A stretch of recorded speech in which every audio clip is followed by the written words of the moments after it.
How's it going, everyone? Welcome back. Oh yeah. We're gonna talk about it.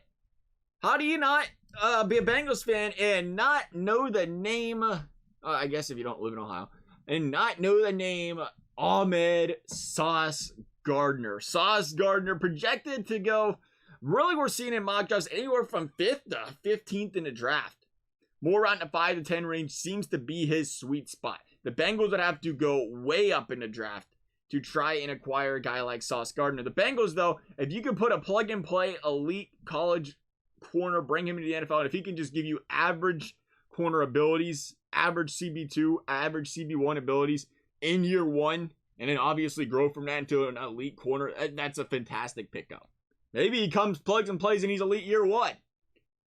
You consider the Bengals situation, though, I do think if you could get an elite cornerback for 4 or 5 years and not have to pay them a substantial amount of money, that is a big deal for a team trying to win a Super Bowl in this tight Super Bowl window where you have Joe Burrow, still under the cheap deal. You still have Jamar Chase, cheap deal. T. Higgins, cheap deal. These guys, you look how much the wide receivers are getting paid. There's no way they're keeping these guys. They can't keep all of them.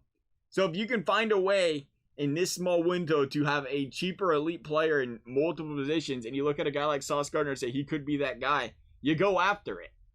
As opposed to getting average, maybe waiting to the 31st in the draft, or again, CB1, CB2 range, but middle of the pack, not top of the pack. So when you talk about Sauce Gardner, I think if the Bengals, and you really don't know what they would get or what it would cost. You said the Bengals first. Would you say Bengals first, second, fourth, and more than that? Maybe. Could they? I don't think they're a package on an Eli Apple. I don't think a team would take it.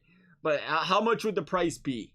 I think it depends where it is in the draft. If Sauce Gardner is available at 10 to 12, 13, I think it becomes a draft pick the Bengals can find a way to trade for it and it'd be worth. Now you get inside the top 10, it might cost. If you're going to have to pay a second, first round, I'm not too big of a fan of that. But you can find a way to get this guy for a first, a second, maybe a later third, whatever, in the next year or two.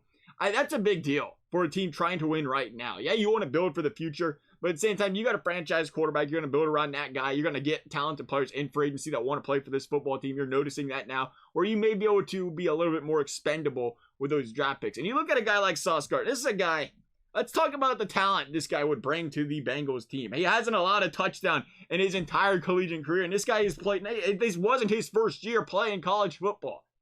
Guy's been on the field for these Bearcats for years. And to not allow a touchdown pass reception on a man-year guard, that's impressive. You look at the entire season for him this year, the guy allowed 131 yards in 14 games. That's ridiculous.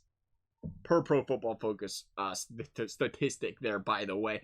But that's kind of good. Yeah, we'll go with that. And you'd say, hey, well, Bearcats, Cincinnati, who'd they play this year? SMU and Friends. It was a weaker conference, but yeah, that's true. I'll give you that. He also went out there and played Alabama in a conference or a college football playoff game and was targeted 4 times and allowed 14 yards. He went up against the best of the best and proved his worth in this league. We've seen it last year as well. The guy holds up really well. I think sure, the resume's not there of having that gauntlet SEC Big Ten schedule. But when the time came for this guy to ball out, he balled out. And I think what you really, really love about this guy in the future, you talk about the future of the NFL, you talk about how the AFC is just loaded with quarterback talent. You're not going to stop these quarterbacks all game. You're just not. It's not going to happen. You're not going to stop Josh Allen, Patrick Mahomes, Joe Burrow. You're not stopping these guys all game. You might be able to contain them. You might be able to get them off the field a couple times, but you're not going to stop them. And what the difference is in a lot of these football games, we've seen it with Bengals games this year, is the ability to stop teams in the red zone and hold them to field goals.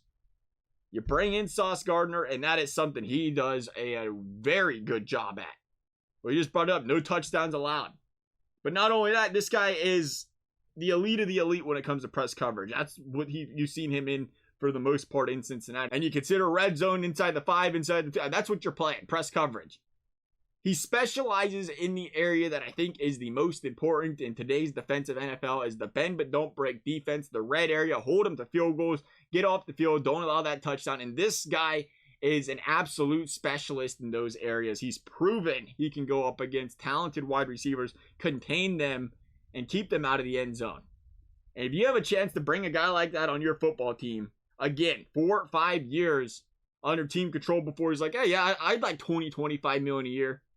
And if he can give you 20, 25 million a year numbers for 2, 3 years, maybe 4, how do you not jump all over that if you're the Bengals? You already consider this defensive line. It allows you to spend in other areas. You consider this offense. If this defense can stay competitive like they played last year, this is a Super Bowl favorite team. It really is. They're a defense.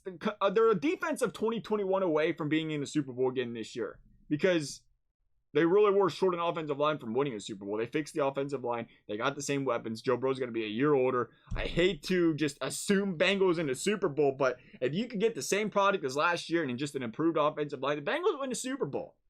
And you think you can bring a guy like Gardner in to make this defense that much better? I think you go all in on it if you can. I think there's a big difference in Gardner and what the Bengals get in at 31. I'd love to hear your guys' thoughts in this one. Of course, you don't want to give away the whole house, but you want to try. If there's a window winning that bowl, you go after it. Love you guys' thoughts. Thank you guys for watching. We'll see you next time.